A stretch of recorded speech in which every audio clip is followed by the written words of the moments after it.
sekwensya. O Siyon, dayga ang imong manunubos, dayga ang imong pangulo o magbalantay diha sa mga himno, sa mga awit, dayga siya putod sa imong mahimo, kailabaw siya sa tanang nga mahimo. Pagday o dili kayon ikaw makahimo, pagday ka kaniya ingon sa angay niya. Apan karong adlaw o sa katima na angay sa dilain nga pagday, gidadala sa atong atubangan ang buhi o makabuhi ingapan na walay waduha gayon, gihatag ngadto sa napulog-duha sa labisa samtang nanambong sila sa balaan nga panahon. Busa ang atong pagday mabugos unta o masipa o pagday sa atong kalag puno sa kalipay o katahog. Kay mao kini adlaw sa pista aron maghandom sa unang pagtukod niini panihapon. Nga ang iyang gibuhat dito sa panihapon, balikon pagbuhat aron maghandom kaniya. Ug busa kita sumala sa iyang balaan nga mga tugol nagakonsagra sa pan ug bino aron mahimong biktima sa kaluwasan. Ang mga manununod ni Kristo na sayon pinaagi sa pagtuo nga ang pan mabalhin ngadto sa iyang lawas, ingon man ang bino ngadto sa iyang dugo. Ang ubisan paniili si Kristo nagpabilin sa tibuok, kung ang sakramento mabahin, ayaw pagwaduha. Ang Ginoo manaa kaninyo. Ang pagbasa sa Santos ng Ebanghelyo sumala ni ang walay patubo. Ang adlaw nga maoy ihaw sa mga karnero nga kanon inig sa ulog sa pamilya sa pagsayo. Ang mga tinunan ng utana kang Jesus. Asa mo man kami pagtuwa aron andamo namo ang panihapon. O gisugo ni Jesus ang duha kanila o giingnan. Pangadto kamo sa siyudad, ug sa katawo nga naglugdog sa katadyaw nga tubig, motagbo kaninyo. Kuyog kamo kaniya ngadto sa balay nga iyang adtuan, ug inga ang kagiya sa balay. Ang magtutudlo ng ingon, hain ang kwartong alang kanako. Diin ako makigsalo sa akong mga tinunan sa panihapon sa Pasko. Unya tultulan kamo niya sa usa ka dakong kwarto sa itaas nga sangkap sa mga galamiton o inandam na. Andaman ninyo dito ang atong panihapon. Ubiadto ang mga tinunan sa siyudad o ilang nakaplagan ang tanan sumala sa giingon ni Jesus. Dito iandam nila ang panihapon. Samtang nangaon sila. Kini mao ang akong lawas. Kunya ikuha niya ang buka. Ipasalamatan ang Diyos. Ug itunol kanila. Ug silang tanan ng inom ni miingon si Jesus, kini mao ang akong dugo nga giula alang sa daghan. Ang dugo nga gilikon adlaw nga mainom ako sa bagong bino dito. Mga igsoon ang maayong balita alang sa atong kaluwasan. Tengok ikaw, O Kristo, may Krista usab sa Corpus Christi karong Domingguha. May Krista. Matag tuig sa ulob sa atong simbahan ang solemnidad o pista sa Corpus Christi. Nagpasabot kini bahin sa lawas ug dugo sa atong Ginoong Kristo. The body and blood of Christ. Mao kana ang Corpus Christi. O sa matag tuig, dunay nagkalilain na mga pagbasa na pagabasahon sa tibok simbahan. Depende kana sa nagkalilain ng mga ebanghelista. Kay ang mga magsusulat, ebanghelista, nagsulat sila o doon na sila nagkalilain na mga pamaagi sa pagpasabot kanato bahin sa lawas o dugo ni Kristo nga maoy atong gisaulog matag higayon nga kita magsimba sa Santos nga Misa o sa santos nga Eucharistia. Karon sa kalendaryo sa atong simbahang Katoliko, gigamit nato ang basahon sa Ebanghelista nga mao si San Marcos. O si San Marcos nagtudlo siya kanato sa iyang pamaagi pagpasabot kanato bahin sa Santos na Misa o Santos na Eucharistia. Dunay tulo ka mga butang na gisulti ni San Marcos na atong pamalandungan aron atong ma-appreciate, no? Atong makita ang kanindot ug makahatag kanato og kaikar pa aron kita mahimong hinambahon pa pag-ayo ilabi na ning atong ato pa sa atong simbahang Katoliko ang Santos na Misa mo'y pinaka-pungkayan, pinakataas na pamaagi sa pag-angko. The summit of all Christian prayer, ang Santos na Misa. So ang una, sa tulong na ito, ang mga butang ng pamalandungan, base sa Ebanghelyo ni San Marcos, ang una mo, na parang ni San Marcos, ang Santos na Eucharistia, doon ay koneksyon ngadto sa panihapon na gihimo sa mga Hudiyo kaniadto. Gitawag kini nila nga pista sa pagsaylo. The Passover feast, Passover, pagsaylo. Kadugdog kita sa istorya na giluwas sa Ginoo ang taga-Israel pinaagi sa dugo na gibutang sa mga taga-Israel sa puntahan sa ilang balay. Kay gisubok na sila ni Moises nga manihapon sila, mag-ihaw sila og karnero. Ug ang dugo sa karnero ibutang nila sa puntahan aron ang anghel nga mupatay sa mga bata musaylo lang, no? Muna kitang saylo. So kung makita sa anghel na adunay dugo sa puntahan, musaylo kini ug dili patyon ang mga bata na panganay. Katong walay mga dugo, mga matay ang ilang mga anak. So matag tuig ila kanang gisaulog nga mao kapistahan. Muna nga sa atong Ebanghelyo ni San Marcos gisulti dinhi nga gisugo ni Jesus ang iyang mga tinunan na sila manihapon ug ilang gamiton ang kapistahan sa pagsaylo. Mag-ihaw sila o karnero kay kini naandan ug nabatasan man sa mga Hudiyo. So doon ay connection sa karaan nga testamento. Pero ang atong Ginoong Hesus gitagaan niya sa bag-o nga kahulugan ang maong panihapon. Sa karaan, gitawag kini o panihapon sa pagsaylo, itong pagsaylo, Passover feast, pero sa bag-o na panahon ni Hesus, iya kini gitawag o katapusang panihapon. The Lord's Supper, uban sa iyang mga kaniadto, ang ilang kanon, mao ang unod sa karnero, ilang ihawon, apan karon dili na unod sa mananap, kundi mauna ang unod, ang lawas o dugo ni Jesucristo. So doon ay bagong kahulugan. Kaniadto, nagpasabot kini sa ilang kanang ditong agreement, ilang kasabutan pinagi ni Moises, pero karon mato pa ni Jesus, kini akong dugo, nagmantala kini sa atong bagong kasabutan. So nahimo doon na kita kasabutan nato sa Ginoo. So mao kini ang pinaka-importante diya sa atong pagsaulog sa Santos na Misa. Magipasabot sa atong Ginoo na sa pagsaulog nato sa Eucharistia, atong gisaulog dili na mananap, dili na unod og lawas sa mananap sa karnero, kundi ang bagong karnero, ang kordero sa Dios na mao mismo si Jesucristo. So, diha sa Santos na Misa, atong masinati mismo si Jesus. No? Di ba manindot mga igsoon? Niya ni dinhi tungod kay nagsaulog kita ug atong pagkakanon si Jesus mismo. Ganahan mo gana? No? Ganahan mo tagkaon og litson? No? Ganahan gali tagkaon sa uban ng mga pagkaon? Unsa nakaha kung ang lawas sa atong Ginoo mahimong kabahin diya sa atong lawas.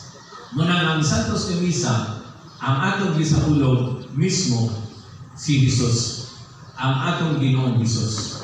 So una kini nga pamalandungan kay kung ato ni masabtan, makahatag kini kanato og kaikag sa pagka masimbahon.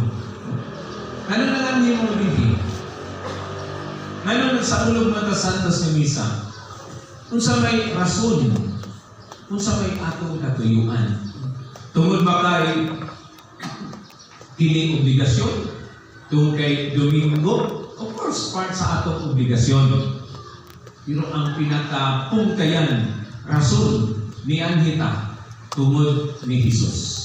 O kining maong Ginoo, mahimong kabahin sa atong kinabuhi kung atong pagkakanon ang iyang lawas ug dugo pinaagi sa konsekrasyon sa hostiyas o sa bino na paghahimuon sa atong ministro o sa atong pari.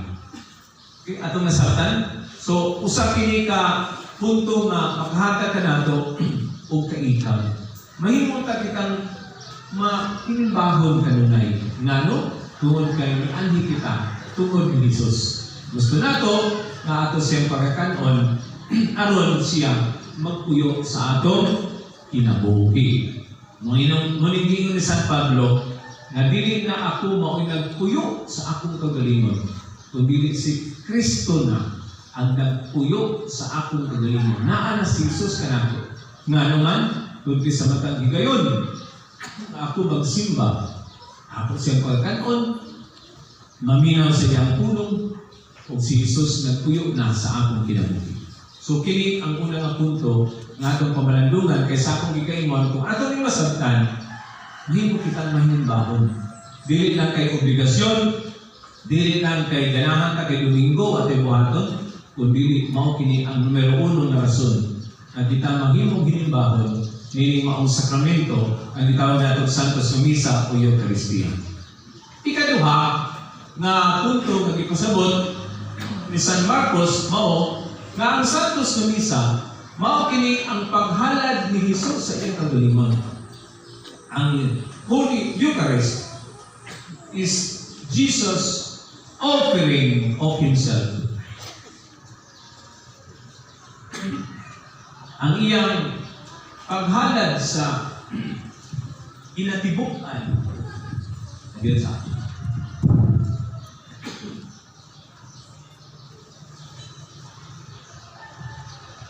Kinatibukan sa iyang kinabuhi. Mahinungdan, kung atong napaminawan ang Ebanghelyo, niingon sa San Marcos, na niingon si Jesus, kini ang akong lawas. Gipikas, giapon-apon. No? Ang iyang lawas, gipikas, giapon-apon, o gihatag na ito sa mga tinunan.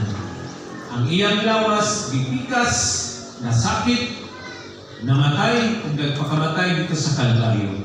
Ang iyang dugo, miagas sa iyang lawas, aron kita makadawat sa kinabuhi walay katapusan. Kini ang lawas o dugo ni Jesus. Iyang gihalad ang tanan. Ang iyang kagalingon o kining paghalad sa atong Ginoo mao ang iyang pagsakripisyo, ang iyang pagpakamatay o pagula sa iyang dugo. Kung mayon kita nga paghalad ni Jesus, iyang gipurot. Offering means sacrifice and death. Mao kada ang atong gisaulog sa misa. Gisaulog nato ang iyang paghalad, pinaagi sa iyang pagpasakit o pagpakamatay. Sa matag higayon nga kita magsimba, mao kini ang atong naambitan. Atong dumdumon kanunay na ang atong pagsimba, mingon kita nga sama kang Hesus. Ako sa pihalad ang akong kagalingon. Kung saan ako paghalad, magsakripisyo, maghalad sa akong kagalingon, bisan pagalik sa kamatayon. Okay, so karong panahon na kining sakripisyo, kining pagpasakit, mulod di kayo ganahan ng kalibutan. Kailangan kita sa ayahay, gusto na ito na kinabuhi na kanabi kang pimilang malipayon, kinabuhi na walay pagpasakit, ayahay ang kinabuhi. Pero musugot na sa dili, ay magsimba magita. Gituluan kita ni Jesus, tagaan kita ni panahon kahigayunan sa atong kinabuhi na iya kitang sakitun.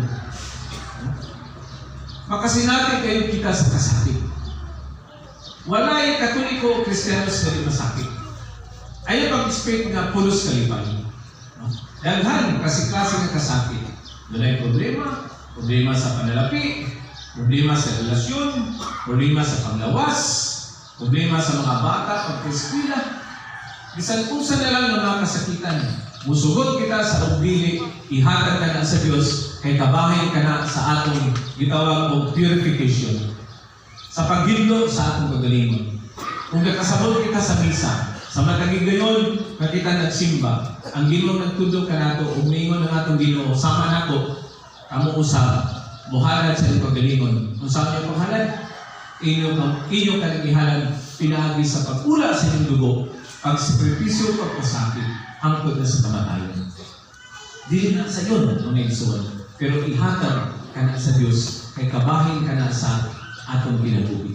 Bisa na sa atong pag-involve sa atong simbahan, sa atong parokya, is an act of offering, an act of sacrifice. Paghalad sa inyong mga bahandi, hindi ba na yung tiaw, inyo ba nag-haguan? Inyo nagpatulo ay pamagalan sa singon. Pero kanakabahin, kaya saan man nagpakatuliko man ta, gasimba man ta. So mo kaning pasabot sa atong Ginoo. The Holy Eucharist, ang Santos Misa, is Jesus offering Himself. Diyon sa niya pag-offer, gihalad, pinaagi sa pagpakamatay o pagpasakit. Kita usab nga nagsaulog, giauhag sa Dios, nasama kaniya. Muhalad sa atong kagalingon, bubitaw sa atong offertory. No? I offer you, Lord, my life, all my being, tanan akong gihalad kanimo. Even my life, kung kay ma-offer na ang atong kinabuhi Kristohanon. So kini ang ikaduha nga punto na atong pamalandungan. Wa ka mga nidini kay mag-enjoy. Okay, of course, kabahin ka na. Pero nagparimayan ang atong Ginoo na atong kinabuhi is full of sacrifice and offering.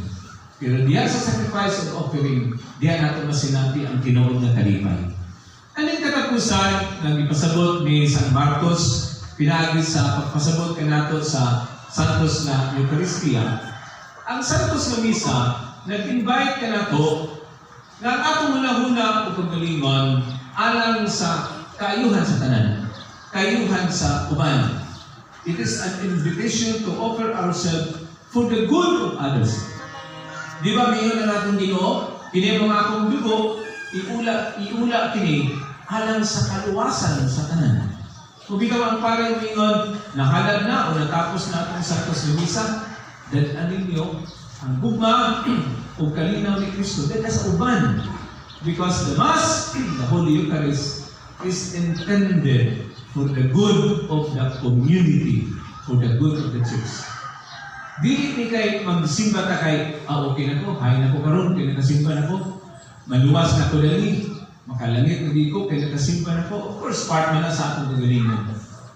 Pero ang Santos na Misa, atong dumdumon, na gihimo kini o gihalad ni Jesus sa iyong kinabuhi, dili para sa iyong kagalingon, kundi para sa kaluwasan sa uban.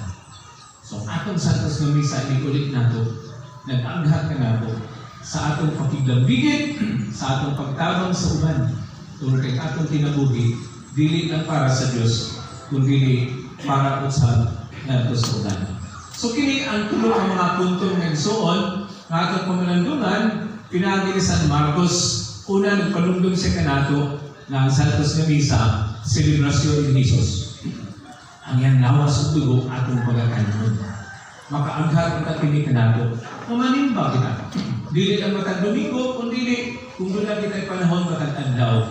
Kay atong ginaanhi, dili litson lang, kundi ang lawas sa atong Ginoo. Kaya gitawag sa theology na the real presence of Jesus. Presence sa Ginoo. And then ikaduha, nanong anak nilintong kay sama ng Isus, giaghat kita sa paghalad sa atong kagalingon. Ug ang paghalad sa atong kagalingon, nagpasabot sa kasakit o pagsakripisyo. So, bisan na niya itong mga ministry, no? Choir for example, no? Ang inyong paghalad sa inyong mga tingog. So, kung mag-awit ka, the best, no? Dili ka itong basta-basta lang. Kung saan paghahimong the best, mag-practice. No? Hindi kayo mag-practice panahon misa. Practice magahing ang panahon, that's sacrifice. No? Hindi lang ka mag-choir kung panahon na sa misa, di ba? Kita nga natin eh. So, ato mga pamalindungan is an offering of ourselves through sacrifice and offering ilabi na bisan pagani sa pamatalim. And then, katapusan ikatulog, ang misa, dili kami para ato, para sa uban. Para sa kaluwasan sa tanan. Ubi kami ng pari kining atong lawas, kining lawas sa dugo ni Kristo, gikulat kini alang sa kaluwasan sa tanang mga tao. Kini ang intensyon sa atong Ginoo. Kita unta ng mga Katoliko sa atong pagsaulog sa misa. Mahimong kitang ihintlo ug makanumdum ang mga tao na adunay Dios nga nagmahal kanato. Kay atong pagsimba o ang atong pagsaulog sa Santos na Misa, nakapanumdum na ito kanila na mao kini atong gidala na kaluwasan para sa tanan. Sa paring ngayon, natapos ng misa, atong selebrasyon, dadan ninyo ang kaluwasan na atong nasinati ngadto sa uban. Ayaw kapigi, ayaw pag-enjoy nga ikaw ra. Nangumanan ako, hay na ko karon, kalangit na ko, dili. Ang Santos nga Misa, ipaambit mo sa inyong silingan, ipaambit mo ngadto sa uban o sa inyong niana. Daghan ang makabig kung mamahimong tinuod ng tawhan sa Diyos. Atong sa ulugon, sa kalipay, ang lawas sa atong Ginoo si Kristo. Ug sa matigid ngayon nakita mo kaon niini, si Jesus na mao'y nagtuyok sa atong kinabuhi, sa atong pagbalin. Tinaod ko.